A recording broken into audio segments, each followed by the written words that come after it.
जैसे ही आस्था अंदर कमरे में गई और उसने खुद को अकेला पाया, तो उसने राहत की सांस ली और जल्दी से उसने उस कमरे को अंदर से लॉक कर दिया।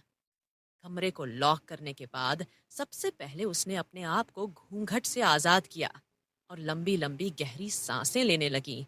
और तभी उसकी नजर उस बेडरूम पर गई जिसमें वह उस वक्त खड़ी हुई थी।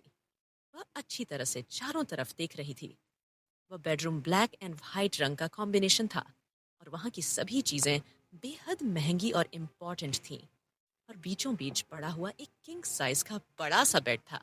इतनी महंगी महंगी चीजें देखकर आस्था बड़ी हैरानी से देख रही थी। और जल्दी ही बेड के ठीक सामने उसे एक मिरर दिखाई दिया और आस्था डरते डरते कदमों से एक बार मिरर के सामने जाकर खड़ी हो गई। और जैसे ही उसने मिरर में खुद को देखा, तो वह देखते ही रह गई।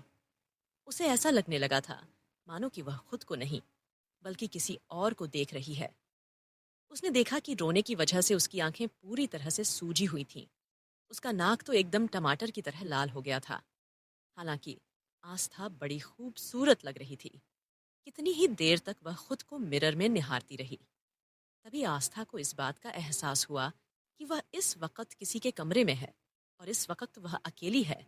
तो इस तरह से वह बेवकूफ़ होकर एक जगह खड़ी नहीं रह सकती है। तो इसीलिए आस्था ने जल्दी से देवरों की बात याद की कि क्लोजेट में उसके कपड़े रखे हुए हैं। तो जैसे ही उसने कपड़े खोले, तो वह हैरान हो गई थी। वहां पर कपड़े तो रखे हुए थे, लेकिन सभी के सभी बेहद महंगे और ब्रांडेड थे। एक से एक इम्पोर्टेड साड़ियां थीं और साड़ियां तो आस्था ने कभी पहनी ही नहीं थी। वह तो हमेशा शुरू से ही सिंपल सा लेगिंग्स सूट वगैरह पहना करती थी और दुपट्टा लिया करती थी। लेकिन इस तरह की फैंसी फैंसी साड़ियां देखकर आस्था का तो गला सूखने लगा था। उसे समझ में नहीं आ रहा था कि वह क्या पहने। अब आस्था पूरी तरह से मायूस हो गई और उसी तरह से फिर उसने वापस से वह घूंघट, जो कि लहंगे का था, वह एक बार फिर पहन लिया। और उस घूंघट को पहनकर वह एक सिरे पर बैठ गई। और कब उसकी आंख लग गई, सोचते विचारते हुए उसे खुद पता ही नहीं चला। वहीं अरमान आधी रात तक काम करता रहा और करीब 2 बजे अपना पूरा काम खत्म करने के बाद जैसे ही वह अपने कमरे में सोने के लिए जाने लगा और उसने अपने कमरे का दरवाजा खोला, तो उसने देखा कि उसका कमरा अंदर से लॉक था। अब तो अरमान का चेहरा गुस्से से तमतमाने लगा, क्योंकि ऐसा पहली बार हुआ था कि अरमान को उसका कमरा लॉक मिला। फिर उसने जल्दी ही अपने फिंगरप्रिंट लॉक का इस्तेमाल करते हुए अपना रूम खोल लिया था, क्योंकि अरमान का पूरा दरवाजा, सब कुछ, पूरा घर उसके अंडर कंट्रोल में था। वह जब चाहे किसी भी जगह पर बिना किसी की परमिशन के जा सकता था। और यह तो उसका कमरा था जो उसने खुद अपने मुताबिक डिजाइन करवाया था। अब जैसे ही वह अपने कमरे में अंदर गया, उसने देखा कि बेड के एक कोने पर आस्था गद्दी से लिपटी हुई लेटी हुई थी। उसका चेहरा पूरी तरह से कवर किया हुआ था। अरमान ने नफरत से उसकी ओर देखा और अगले ही पल अपना मुंह मोड़ लिया और सोचने लगा कि दादाजी को इसे मेरे कमरे में भेजने की क्या जरूरत थी। मैंने यह शादी सिर्फ और सिर्फ नाम के लिए की है, कोई अपनी खुशी से नहीं की है। जो यह लड़की मुंह उठाकर मेरे कमरे में आ गई। अरमान का दिल तो किया कि अभी और इसी वक्त इस लड़की को उठाकर वहां से बाहर फेंक दे। लेकिन फिलहाल क्योंकि आस्था सोई हुई थी, तो वह उसे उठा नहीं पाया। लेकिन उसके साथ एक बेड पर सोना उसके लिए पॉसिबल नहीं था। और अपने कमरे के अलावा अरमान को कहीं और नींद भी नहीं आती थी। अब अरमान पूरी तरह से कशमकश का शिकार हो गया। तो इसीलिए उसने आस्था को जगाने के लिए जानबूझकर थोड़ा सा खांसना शुरू कर दिया। लेकिन आस्था तो बहुत ही ज्यादा थकी हुई थी, इसीलिए वह उस वक्त गहरी नींद में थी।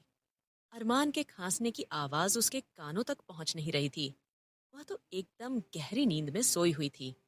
अब अरमान ने एक दो बार खांसा, फिर थोड़ा सा तेज खांसा, लेकिन आस्था ने उसकी कोई आवाज नहीं सुनी।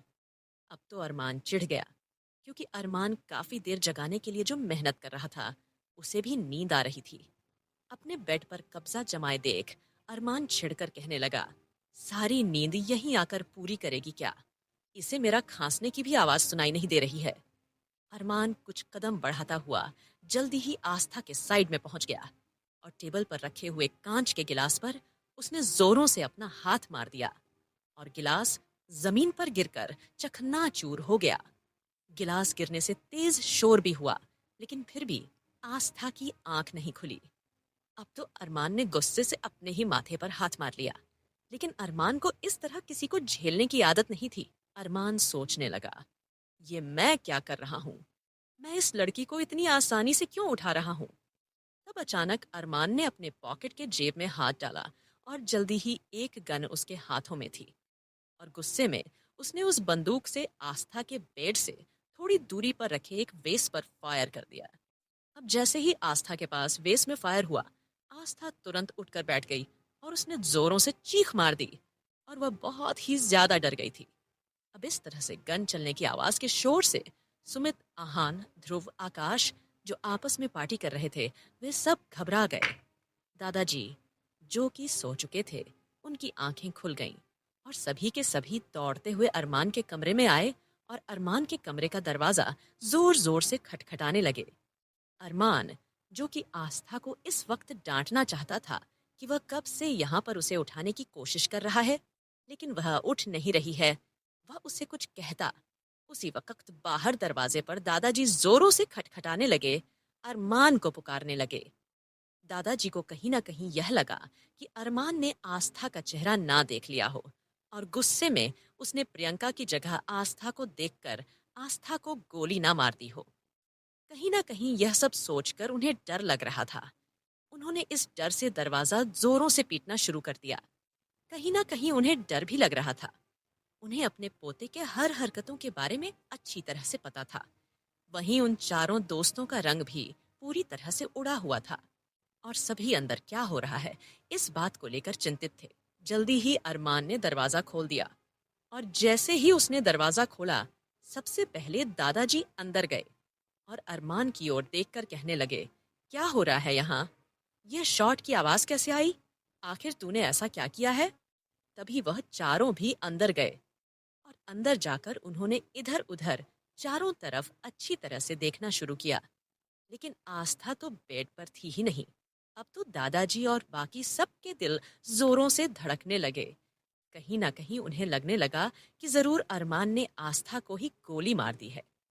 धीरे धीरे जैसे ही वे लोग कुछ कदम आगे गए, तो उन सबके कानों में रोने की आवाज सुनाई देने लगी। उस आवाज को सुनकर सबने राहत की सांस ली, क्योंकि आस्था काफी ज्यादा डर गई थी और वह हिचकियां लेकर रो रही थी। अरमान के मौजूदगी की वजह से वह काफी डरी हुई थी, इसीलिए उसने खुद को दुपट्टे से ढंका हुआ था, जिस वजह से उसका चेहरा अभी तक किसी ने भी नहीं देखा था। जल्दी ही दादाजी उसकी ओर गए और आस्था को उठाने लगे। आस्था ने जैसे ही अपने पास दादाजी के हाथ पाया, तो उसने राहत की सांस ली। वह खुद को शांत करने लगी, लेकिन उसका पूरा जिस्म इस वक्त पूरी तरह से कांप रहा था, जो कि घूंघट में और उसके भारी भरकम लहंगे में भी दिखाई दे रहा था। तभी दादाजी जी गुस्से से अरमान की ओर देखकर कहने लगे, यह क्या बदतमीजी अरमान, यह क्या किया तूने? तूने बहू को क्यों धमकाया? अरमान ने कहा, दादाजी, आपके कहने से मैंने यह शादी की है, लेकिन इसका मतलब यह नहीं है कि मैं इस रिश्ते को निभाऊंगा भी। आखिर क्यों आपने इस लड़की को मेरे कमरे में भेजा? आपको इसे इस तरह से मेरे कमरे में नहीं भेजना चाहिए था। आप शुक्र मनाइए कि मैंने गोली इसके सर में नहीं चलाई। अब जैसे ही अरमान ने बड़े ही रूढ़े तरीके से यह सब कहा, तभी सुमित आ गया और कहने लगा, यह गलत बात है। अरमान ब्रो, आपको ऐसा नहीं करना चाहिए था। तभी अरमान गुस्से से सुमित की ओर देखकर कहने लगा, सुमित, मुझे लगता है कल से तुम्हें अपने ऑफिस चले जाना चाहिए। काफी समय हो गया तुम्हें अपनी ऑफिस के दर्शन किए हुए। अब जैसे ही अरमान ने सीधे सुमित की बेइज्जती की, तो सुमित ने भी अपना मुंह बना लिया और पैर पटकता हुआ वह वहां से चला गया। तब आकाश ने एक और कोशिश की और कहने लगा, लेकिन सुमित ने ऐसा क्या कहा?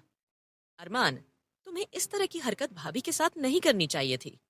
अब अरमान को और ज्यादा गुस्सा आ गया और वह कहने लगा, तुम अपनी बकवास बंद करो आकाश। और किसने कहा कि यह लड़की तुम्हारी भाभी है? कोई जरूरत नहीं है इसे भाभी वगैरह कुछ भी कहने की। समझे तुम लोग? जाओ जाकर अपना अपना काम करो। पार्टी कर रहे थे ना तुम सब, जाकर अपनी पार्टी एंजॉय करो।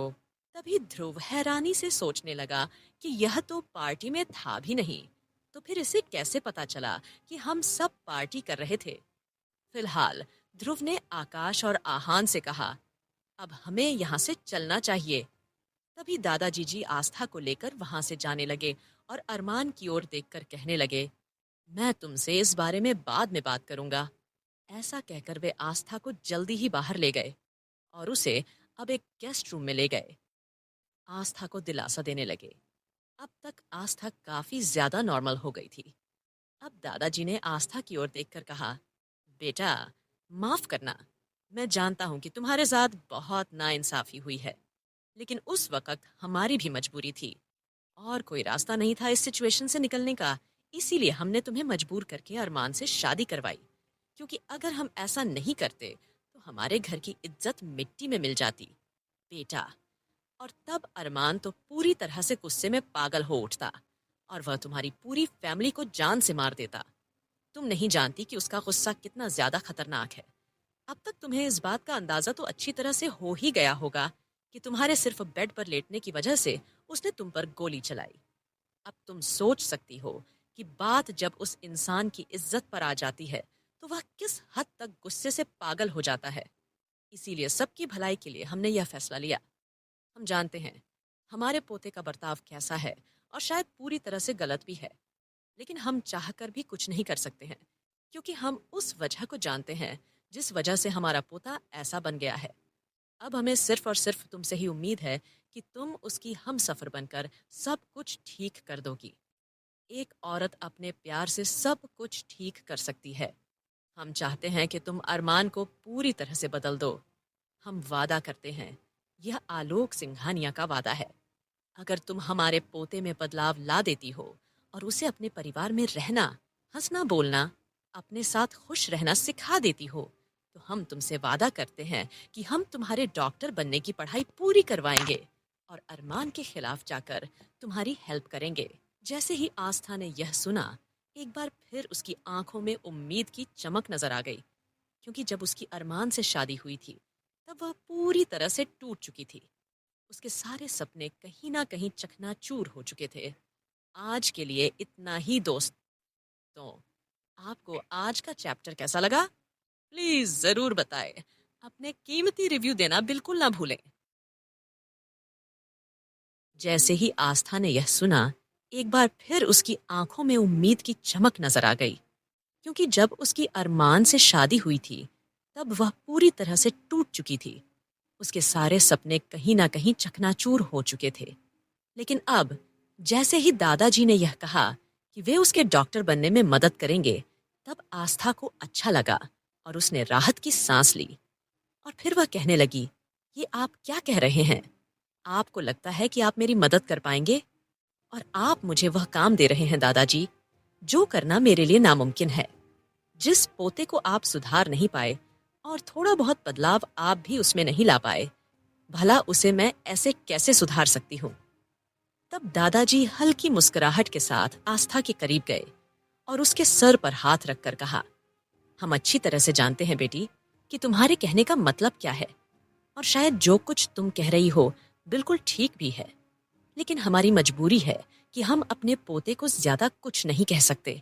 और वैसे भी उसने हमारी बीमारी के चलते शादी करने का वादा किया था। उसने वह वादा आज पूरा कर दिया है। शादी के बाद उसने साफ साफ कह दिया कि उसके बाद वह हमारी कोई बात नहीं सुनेगा। इसीलिए अब हम उसे और ज्यादा रोक टोक नहीं सकते। लेकिन हमें इस बात की उम्मीद है कि तुम चाहो तो सब कुछ ठीक कर सकती हो। अब जैसे ही दादाजी ने यह कहा, आस्था फिर हैरान हो गई, क्योंकि उसे समझ नहीं आ रहा था आखिर दादाजी कहना क्या चाहते हैं। वह कैसे सब कुछ ठीक कर सकती है? उसे तो जिंदगी की ज्यादा कुछ समझ भी नहीं थी। अभी भी उसमें काफी ज्यादा बचपन था। इस अचानक से हुई शादी से उसके सर पर मुश्किलें आन पड़ी हैं। ऐसे कैसे वह इस सिचुएशन को संभालेगी? तभी दादाजी ने उसे कहा, बेटे, अब हम कल आपसे बात करेंगे। हम चाहते हैं कि पहले आप अब भी आराम करें। आप काफी ज्यादा थक गई होंगी। और हाँ, हमें पता चला कि आपके क्लोजेट में केवल साड़ियां वगैरह ही रखी हैं, तो शायद आप उनमें कंफर्टेबल फील ना करें। लेकिन हम जल्दी ही अपने डिजाइनर से कहकर आपके मुताबिक आपके लिए नए कपड़ों का इंतजाम करा देंगे। फिलहाल विदाई के वक्त आपकी नानी माँ और मामा जी ने आपके लिए कुछ कपड़े और आपका कुछ जरूरी सामान हमारे घर भिजवा दिए थे, जो हमने इस कमरे में रखवा दिए हैं। अब आप देख लीजिए, जो कुछ आपको समझ में आए वैसे ही अपना सामान एडजस्ट कर लीजिए। अब जैसे ही दादाजी ने यह कहा, आस्था ने कुछ सुकून भरी सांस ली और दादाजी उसे आराम करने को कहकर खुद बाहर निकल गए। लेकिन जाने से पहले कहना नहीं भूले, बेटा, तुम हमारी बातों के बारे में सोच विचार जरूर करना। अगर तुम्हें हमारा प्रपोजल पसंद आ जाता है तो हम तुम्हारी पूरी मदद करेंगे, और जो कुछ तुम कहोगी हम सिर्फ और सिर्फ वही करेंगे। ऐसा कहकर दादाजी उस कमरे से बाहर निकल चुके थे। अब आस्था थोड़ी देर वहीं बैठी रही, फिर कुछ सोचकर जल्दी ही उस कोने में रखे हुए एक थैला देखा जो कि उसे जाना पहचाना सा लगा। जल्दी से आस्था ने थैला खोल लिया। उसमें बहुत सारे नए कपड़े थे। फ्लैशबैक।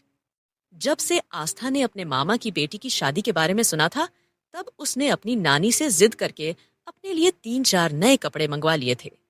आस्था आज भी वह दिन याद है जब वह खुशी खुशी सारे नए कपड़े मनोरमा आंटी के पास लेकर गई थी, और मनोरमा आंटी ने उसे चहकते हुए देखकर कहा था, ये सारे रंग तो तुम पर बहुत जंचेंगे, बड़े ही प्यारे कपड़े हैं। तब आस्था शर्मा गई थी। मनोरमा आंटी, जो कि सिलाई मशीन का काम किया करती थी, जल्दी ही उन्होंने अपने हुनर का इस्तेमाल करते हुए आस्था के लिए बड़े ही प्यारे प्यारे फ्रॉक, लेगिंग्स वगैरह सिल दिए थे। तब आस्था बहुत ही ज्यादा खुश हो गई थी उन सारे कपड़ों को देखकर। Flashback and. आस्था की आंखें फिर भर आईं और वह रोने लगी। वेल, अब जल्दी ही आस्था बाथरूम में घुस गई थी। फ्रेश होने के बाद जो कपड़े उसकी नानी ने भेजे थे, आस्था को अपने कपड़े पहनकर काफी ज्यादा कंफर्टेबल लग रहा था। लेकिन तभी आईने में देखते हुए आस्था का ध्यान अपने गले में पड़े मंगलसूत्र और मांग में लगे सिंदूर पर गया। आस्था का दिल चाहा कि वह अभी और इसी वक्त से मंगलसूत्र को निकालकर फेंक दें और सिंदूर को मिटा डालें। लेकिन ना जाने कौन से एहसास थे कि वह चाहकर भी उस मंगलसूत्र और सिंदूर को अपने सर से पोंछ नहीं पा रही थी। अब आस्था ज्यादा न सोचते हुए एक गहरी नींद में सो गई। दूसरी ओर वह चारों के चारों मूंछ वाले, यानी कि चारों के चारों दोस्त अपने कमरे में मुंह फुलाए बैठे हुए थे। तब अहान उन्हें चिल आउट करने के लिए कहने लगा, यार, तुम लोगों को तो अरमान ब्रो की आदत के बारे में पता ही है, तो तुम लोगों को इस तरह से उनकी बातों का बुरा नहीं मानना चाहिए। तुम सब तो शुक्र मनाओ कि उन्होंने भाभी के सर में गोली नहीं मारी, उन्होंने उनके बराबर में रखे हुए वॉज पर गोली मारी है। तभी आकाश, जो कि पहले से ही चिढ़ा हुआ था, बोला, हम अच्छी तरह से जानते हैं यार, इसीलिए तो हम सब अरमान को समझाते हैं कि उसे जिंदगी में प्रैक्टिकल होना चाहिए। ऐसे गुस्से से जिंदगी नहीं चलती है। तुम लोग बचपन से उसे जानते हो, तो क्या तुम लोगों को अभी तक उसकी आदत के बारे में पता नहीं चला?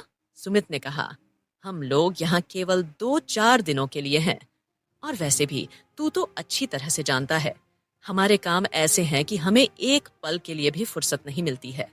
वह तो तूने जब अरमान भाई की शादी के बारे में बताया, तब हम खुद को रोक नहीं पाए और अपने काम से 15 दिन की छुट्टी लेकर यहाँ आ टपके। और अब शायद तू भूल रहा है, हमारे वह 15 दिन भी अब पूरे होने वाले हैं। पहले हफ्ते तो हम सब ने शॉपिंग वगैरह में ही निकाल दिया, दूसरा हफ्ता हमारा पार्टी वगैरह और शादी में निकल गया। अब केवल 3 दिन बाकी हैं। 3 दिनों के बाद हम वापस अपने अपने मेंशन और फ्लैट्स में शिफ्ट हो जाएंगे, और हम यहाँ सिर्फ और सिर्फ इसीलिए आए हुए हैं क्योंकि दादाजी हमें उतना ही प्यार करते हैं जितना तुझे और अरमान को करते हैं। समझा? उनके लिए हम सब उनके पोतों से कम नहीं हैं। तभी अचानक दादाजी की आवाज वहां गूंजी, हो गया तुम लोगों का। अब जैसे ही दादाजी की आवाज सबने सुनी, सब शरीफ बच्चों की तरह वहां सर झुकाकर खड़े हो गए, आंखों ही आंखों में एक दूसरे को इशारे करने लगे। पता नहीं अब दादाजी कौन सी बात पर डांट लगाने वाले हैं। आस्था को आराम करने का कहने के बाद दादाजी सीधे उन चारों के पास आ गए, क्योंकि वह जानते थे कि अरमान ने उन चारों की भी अच्छी खासी बैंड बजाई है और उन्हें भी काफी हद तक खरी खोटी सुनाई है। इसीलिए सभी के सभी इस वक्त उदास होंगे। अब जैसे ही दादाजी वहां आए, दादाजी ने उन सब की ओर देखते हुए कहा, तुम सबको अच्छी तरह से पता है ना अपने उस खड़ूस भाई के बारे में। अब मेरी बात ध्यान से सुनो। अब तुम चारों को बहू की मदद करनी होगी ताकि वह और अरमान एक हो सके, ताकि वे दोनों एक दूसरे की जिंदगी में खुशियां ही खुशियां भर सकें। अब जैसे ही दादाजी ने यह कहा, उन चारों का मुंह हैरानी के मारे खुला का खुला रह गया। तभी ध्रुव आगे आया और कहने लगा, दादाजी, आप चाहे मुझे दुनिया का कितना ही ज्यादा संजीदा केस क्यों ना दे दें, या चाहे बड़ी से बड़ी बीमारी क्यों ना हो, मैं उसका इलाज कर दूंगा। लेकिन आप जो यह काम मुझसे कह रहे हैं, यह मुझसे तो क्या किसी से भी नहीं हो पाएगा। बिल्कुल नहीं होगा। सुमित ने भी हाथ खड़े कर ली और बोला, दादाजी, भले ही मैं कितने ही लोगों को अपनी उंगलियों पर नाचाता हूं, लेकिन आप अपने पोते को अच्छी तरह से जानते हैं। अगर उसे हमारे बारे में जरा सी भी भनक लग गई तो वह हमारा क्या हाल करेगा, यह सोचकर ही मुझे पसीने आ रहे हैं। तभी आकाश ने कहा, दादाजी, आप तो जानते हैं कि मेरे होटल में हर रोज हजारों लोग खाना खाते आते हैं और एक से बढ़कर एक वीआईपी आते हैं। मैं उन सबको अच्छी तरह से हैंडल कर सकता हूँ, सब कुछ मैनेज कर सकता हूँ, लेकिन मैं आपके पोते के खिलाफ कुछ नहीं कर सकता। अब जैसे ही उन चारों ने अपने अलग अलग बहाने देकर हाथ खड़े कर दिए, तब दादाजी गुस्से से उन सबको घूरते हुए कहने लगे, नालायकों, मुझे तुम लोगों से ऐसे ही जवाब की उम्मीद थी। कहने को तो तुम सब अरमान के दोस्त हो, तो क्यों तुम सब इस तरह से उससे डरते हो? हाँ, क्या तुम सबको अपने दोस्त की फिक्र नहीं है? हमने तुम लोगों से कोई सवाल जवाब नहीं किया है। हमने तुम सबको सिर्फ हुक्म दिया है कि तुम लोगों को हमारी बात माननी ही होगी। और हाँ, अब तुम चारों को कल से बहू की हर काम में मदद करनी होगी और इस घर में उसका मन लगा रहे, इस बात का ज्यादा ख्याल रखना होगा। उसे अच्छी तरह से बेहतर फील करवाना होगा। याद रखना, अगर मेरी बहू की आंखों में आंसू आए तो मैं तुम चारों की खाटियां खड़ी कर दूंगा। ऐसा कहकर दादाजी वहां से निकल गए। अब तो वे चारों बेबसी से एक दूसरे की शक्ल देखने लगे। ध्रुव कहने लगा, यार, यह क्या बात हुई?